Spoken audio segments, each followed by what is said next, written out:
Hello, hello, hello, this is ILApod and the third episode of the second season of my show that I continue to do because I love anime and I want you to find something to love, to adore, or just to watch in this huge media of Japanese animation these days. And today I will be talking about 5 titles from the previous winter season. It will be Hell Mode. The hardcore gamer dominates in another world with garbage balancing. The Demon King's daughter is too kind. Tamon's B-side. Sentenced to be a hero. And the one and only Jujutsu Kaisen The Culling Game Part 1. And enough talking not about anime, let's talk about these titles in general. Okay, first of all, Hell Mode, and I skip the rest part. Even the rest part tells you almost everything that you need to know about this anime, because it's about hardcore gamer that really like a challenge. And while he was playing one night, he had an invitation to a new project that promised him a challenge, and after he agreed, poof, and he was reborn in this fantasy world as a surf kid in this village, and he became a toddler. So the beginning of the show is really similar to Mishoku Tensei, Jobless Reincarnation, and I really like this show. If we get rid of all really awkward scenes, ecchi moments, and all this strange fan service and situation, but it is what it is. This show is completely not about that. It's about building your powers slowly, really slowly, year by year, step by step, bit by bit. Our hero is a summoner, really rare skill in this world, as I understand. So he tried to understand the basic mechanics, how his magic powers works, and all these aspect of this world magic and power system. If you like to understand basic mechanics and play with them in your games, and maybe when you watch this type of isekais or fantasy anime or playing this type of games, so I guess this anime is for you. I'm probably not the biggest fan of isekai fantasy in general, because many of the beginnings of the show are really similar. But it's okay in many genres of anime in general, because later it appears is completely different. Politics, world structure, the story can be completely different. But the beginning, most of the time, almost the same. But at least these slowly buildings, I kinda like it, because I really like this aspect of RPG games when your power and your XP points and everything is growing little by little, so I feel some kind of a satisfaction with this aspect. So again, if you like this show is for you. And I guess I can recommend this show also who like, again, Mishoku Tensei, because the beginning of the story and some other bits really close to it. Also, Log Horizon, Shangri-La Frontier, maybe Tsukimichi, Moonlit Fantasy. It's about more about mechanics of this world than action itself, or the story in general.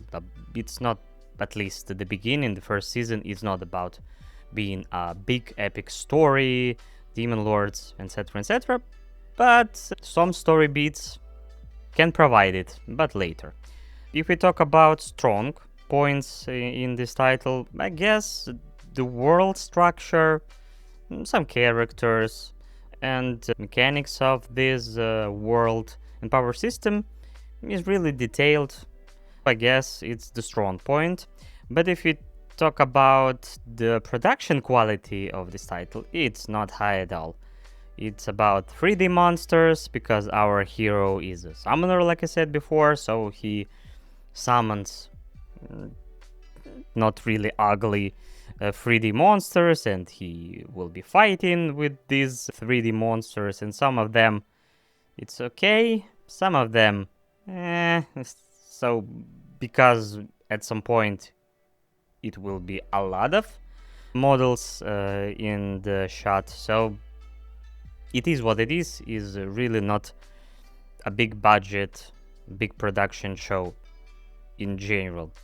But I spent these 12 episodes enough entertained. Yeah, it's for me, it's more like a background show and to see one isekai show of the season because the higher rating isekai, higher than 7 on my anime list. All of the rest is much lesser rating they get. So I guess if you don't give a damn about 3D models and you like slow buildings, I guess I can recommend this title for you. For me, it's more like a 6, maybe 6.5, but I don't hate it by any means. Probably I skip the next season of the show that already was announced, but I guess it's okay show to watch. So let's skip it and go to the Demon King's Daughter is Too Kind. And I like this show a lot. I don't know why, maybe because I'm old already and my parents' spirit inside of me growing up stronger and stronger with years. Maybe that's why so many shows with little kids became more and more cute for me, because previously I didn't like these kids characters. They noisy, chaotic, and just don't show me that kind of characters at all. But these days characters like Do from this title, Anya from Spike's Family, or Miri from Buddy's Daddies. Oh, I love Miri highly because she's so extremely cute. And this show, it's all about that. Our main characters Do, the daughters of Demon Kings, are really cute, and she kind to everybody, to demons around her, to some monster around the castle, or people that she need to torture and, I don't know, poison or do to them something even more horrible.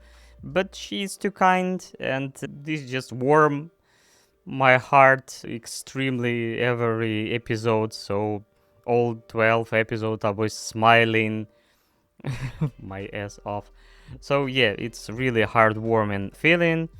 And the structure of episodes absolutely the same, because it don't need to be something else to entertain these particular people who really like it, like me.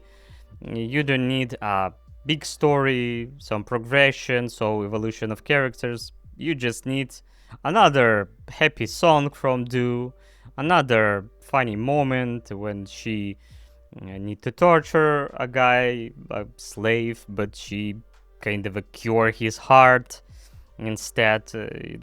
And this type of situation, like her grandfather, really grumpy old demon that try to continue be serious around her, to be strict, and to do need to become a demon princess or something like that.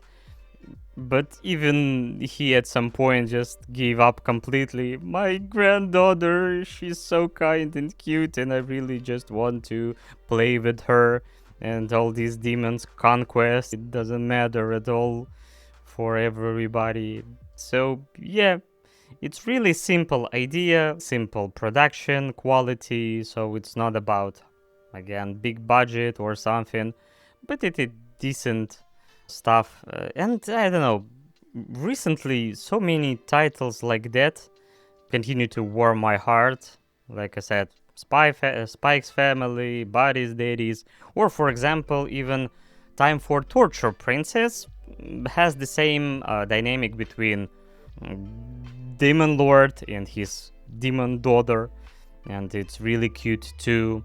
If you need something more than just cuteness, you need to watch Hidden Things, because it's about cuteness but also about family and some more touchy subjects that can appear in your life in general. But this title, super cute, decently funny, and if you need to relax after work day, after your study day, just be mindless at all, and to have a smile, just bright smile on your face, I guess the Demon King's Daughter is too kind. It's all you need to watch. My rating for the Demon King's Daughter is too kind. It will be 7.5, but my heart wanted to be 10 or at least 8. But yeah, probably 7.5. It's enough for this good title. Okay, next it will be Tamon's B-side. This title about idols. But it's not to be an idol show, because some of them it's more about how to become an idol, how to be the best version of yourself, etc., etc., like Love Life and many different titles like that. It's not probably my cup of tea, but sometimes they have a really high quality production, because most of the time, at least in Japan, it's very, very profitable, it's very, very popular.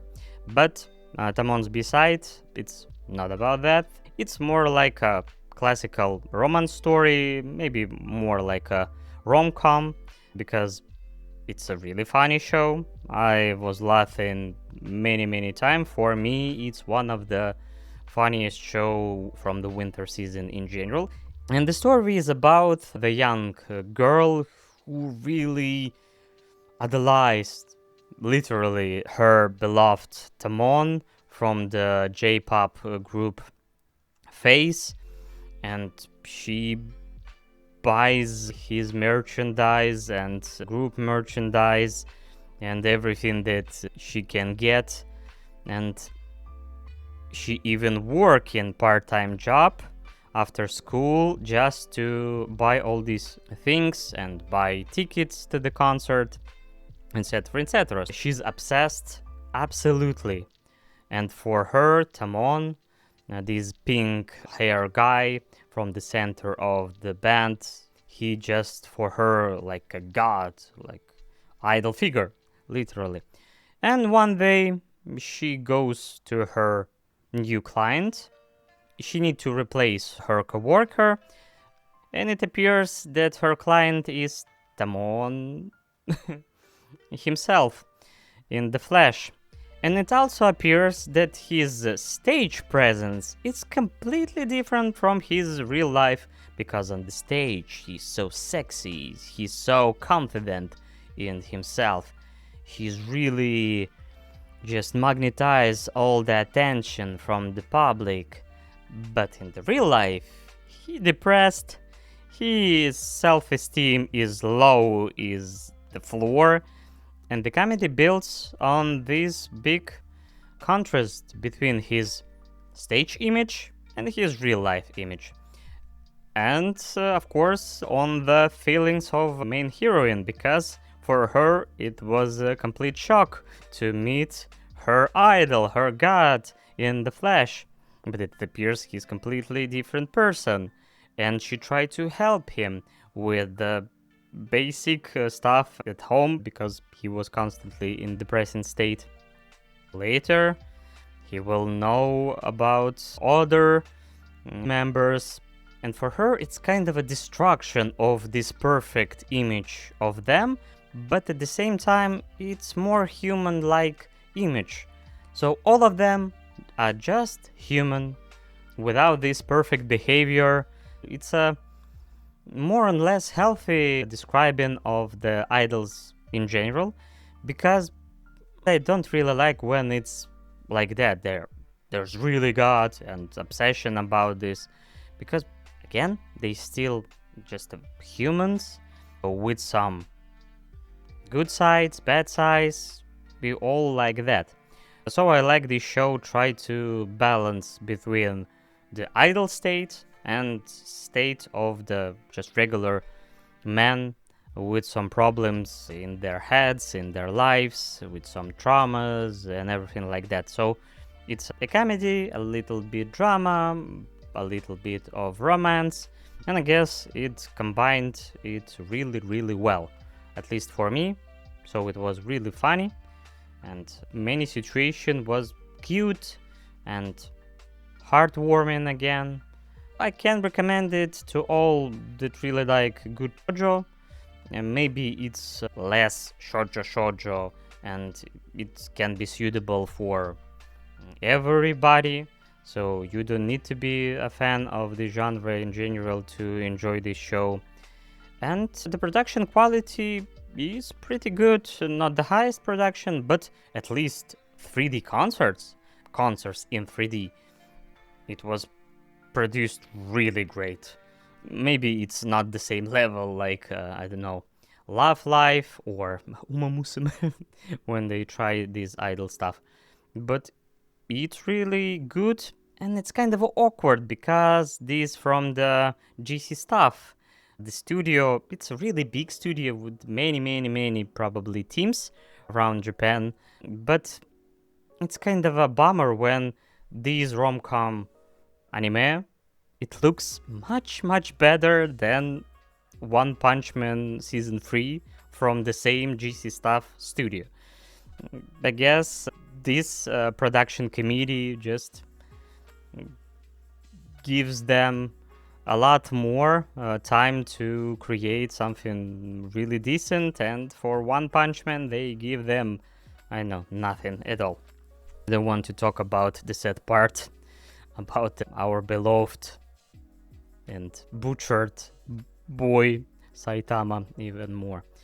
Okay, and for Tamon's B-sides, I want to give it a solid 8, maybe even 8.5, but 8, it's really suitable for my taste. Next title will be Sentenced to be a Hero, the dark horse of the season, because it appears from nowhere, at least for me, and with the 1 hour episode, it just blew many people out with the great animation, with this gory content, because it's a really cool dark fantasy anime. If you like dark fantasy anime, it's definitely for you and for me, because I need more titles like that, because when you talk about fantasy, it's more like right now Viren, Dungeon Meshi, and many different really bright, sometimes sad,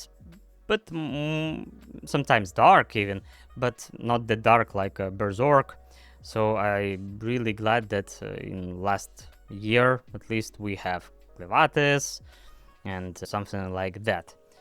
The first episode was really great because it was bloody, it was gory, it was highly produced with the great work of voice actors, animators, music was just huge, and we knew about the world structure, because in this world people are probably already kind of a losing war against unstoppable thing. I don't exactly remember how it calls, but it's some kind of a disease from demons or someone like it that contains other species, and they became really ugly monsters. But we talk about dark fantasy, but on the screen you can see a very bright and vibrant picture with many different bright colors, because these creatures became some kind of a combination between frogs, wolves, and mushrooms or something like that, spores maybe. So it looks kind of a gross but fascinated at the same time, and people in the bad situation, and they need heroes. But in this world, heroes, at least these heroes, they sentenced to be.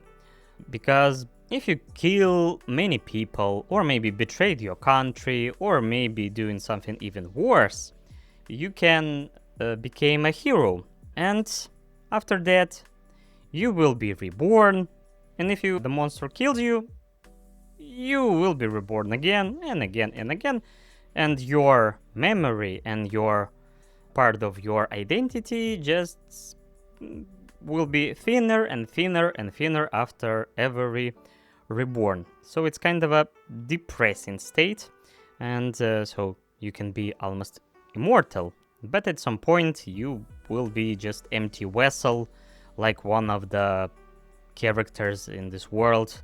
He's really scary, but he like berserker or something, so it's fascinating to watch him crushing the enemies.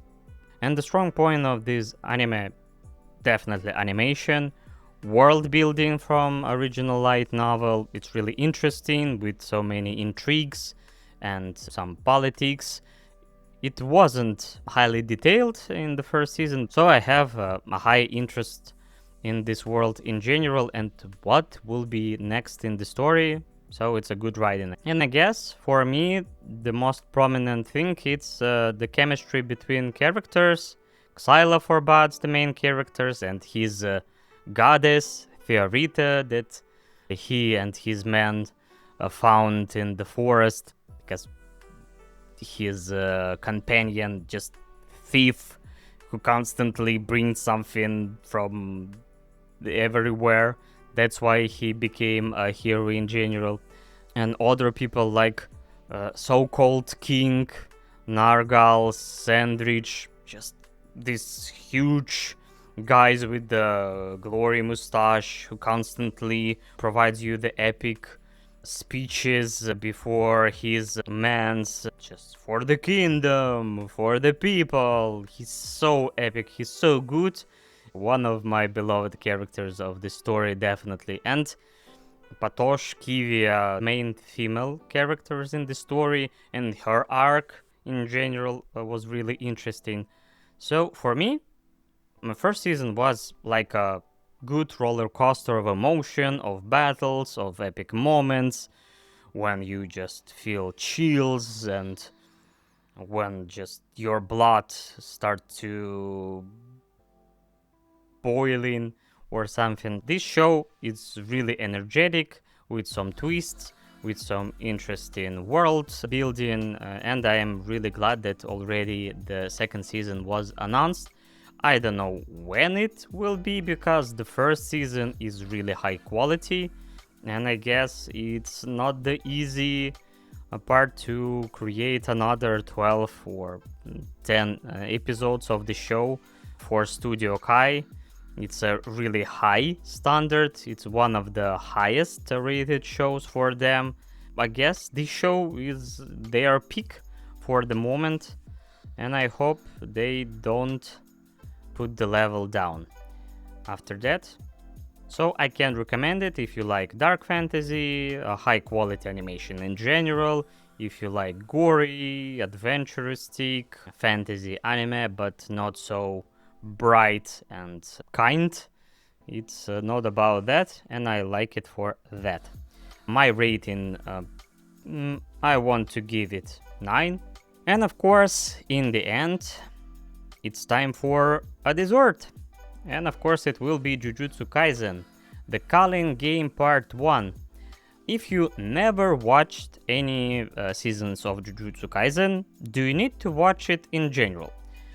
I guess maybe just for pure curiosity, because it's one of the most popular manga in the history, anime nowadays, and Mappa Studio with it did a really great stuff. Even the end of the second season was controversial and with some scandal around the working condition of animators around the world. I hope these get the situation to become better to their workers, and that's why I'm really glad that they decided to cut this season into halves, but right now they even decided to create a whole new season from the Culling game part 2. And I guess it's a good decision because it provides additional time to animators to do their best. And the Culling game part 1 is all about that.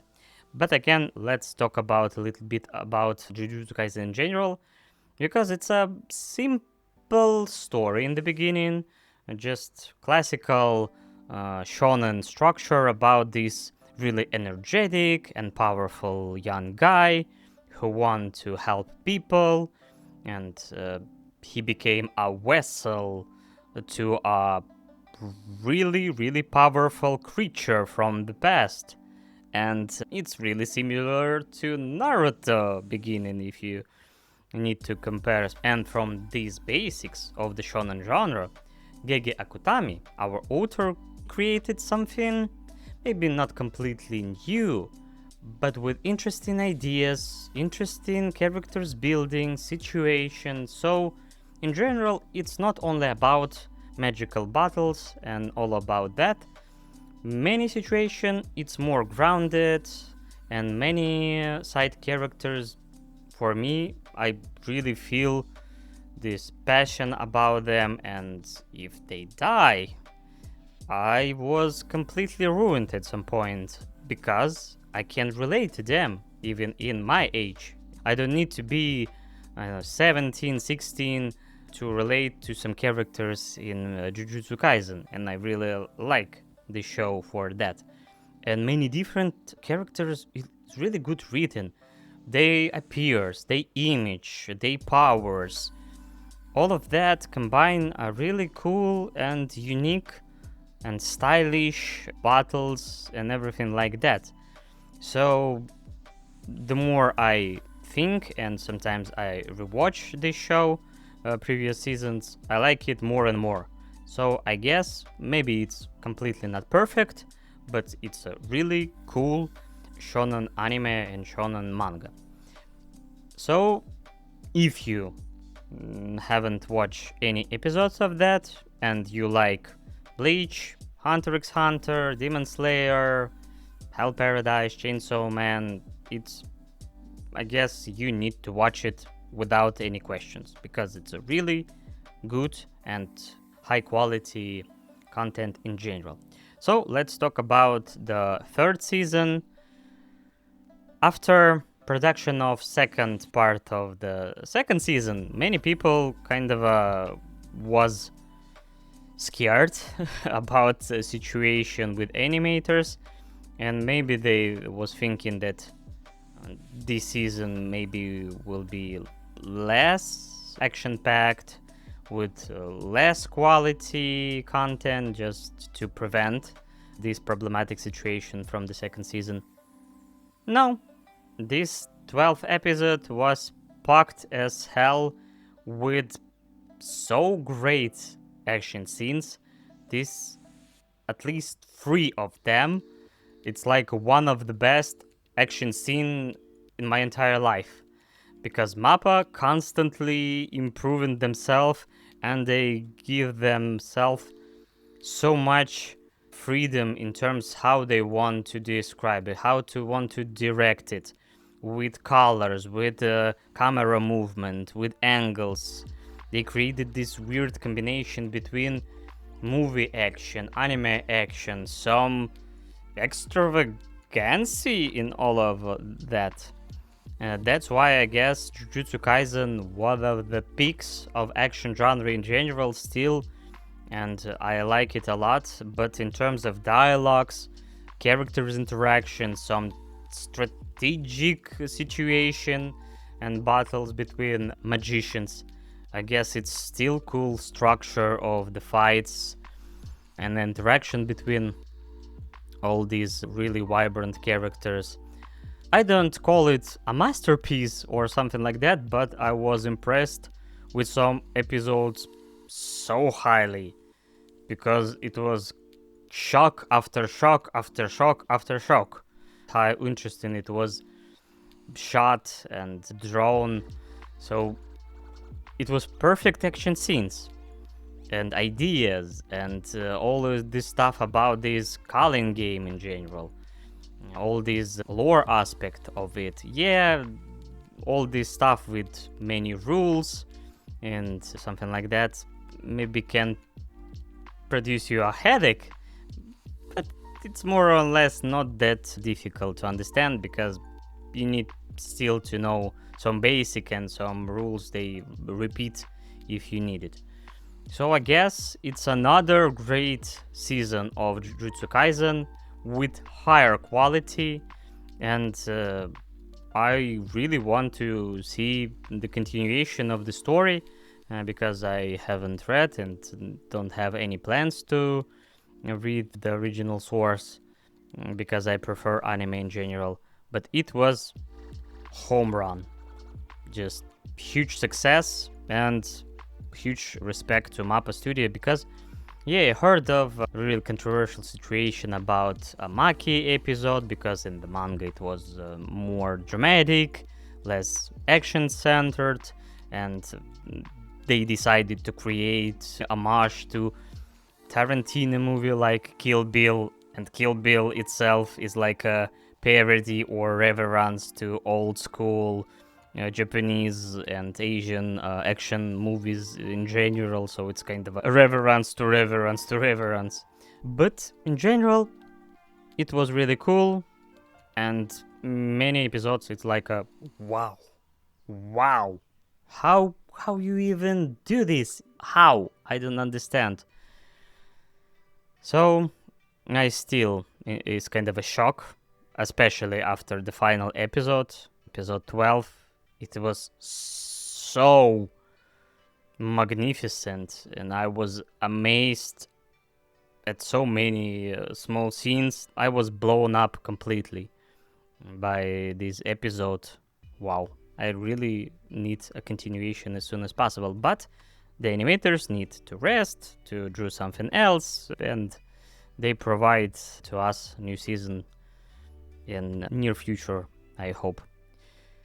And I give you this season a solid 9, and I really want to know what do you think about these titles that I was provide you today. Maybe some of them it's something new to you, maybe you watched all of them, and I want you to share your reviews in short format in the comment section, and I hope you find something to watch from this episode.